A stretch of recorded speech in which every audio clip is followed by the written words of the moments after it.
ఇప్పుడు కేవలం 7,999 up to 10 kgs వరకు బరువు తగ్గి అధిక బరువు నుంచి వచ్చే ప్రధాన సమస్యలను దూరం చేసుకోండి. అఖండ తర్వాత బాలకృష్ణ బోయపాటి కాంబినేషన్ లో తెరకెక్కేది అఖండ 2నా?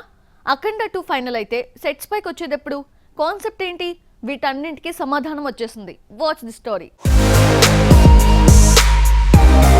బాలకృష్ణ ప్రెజెంట్ బాబీ డైరెక్షన్ లో నటిస్తున్నాడు. ఎన్నికలు రావడంతో షూటింగ్ కి బ్రేకులు పడ్డాయి. లేదంటే సమ్మర్ లోనే రిలీజ్ అయ్యేది.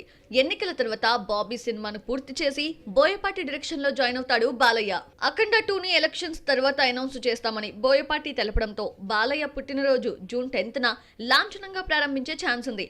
అఖండ కథ పసిబిడ్డ, ప్రకృతి, పరమాత్మ చుట్టూ తిరిగితే అఖండ 2లో సొసైటీకి కావలసిన సామాజిక అంశం ఉంటుంది అన్నారు బోయపాటి. అఖండలో హై వోల్టేజ్ యాక్షన్ సీన్స్, విధ్వంసాలు, నమ్మశక్యం కాని ఫైట్స్ ఉన్న అఘోరాలో శివుడిని చూపించడంతో ఓం నమ శివాయ అంటూ ఆడియన్స్ పెద్దగా పట్టించుకోలేదు. స్కంద విషయంలో ఈ ఓవర్ యాక్షన్ దెబ్బ కొట్టింది. స్కంద ఎక్స్పీరియన్స్ తో లిమిట్స్ లో ఉంటూ అఖండ 2 తీయకపోతే మరోసారి ట్రోలింగ్ తప్పదు.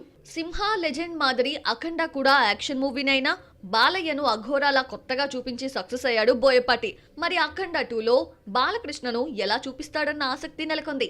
భారీ అంచనాలకు తగ్గట్లు బాలయ్య క్యారెక్టర్ ని ఎలా డిజైన్ చేస్తాడు, సీక్వెల్ కథని మరింత ఇంట్రెస్టింగ్ గా ఎలా మలుస్తాడు అని అందరూ ఎదురు చూస్తారు.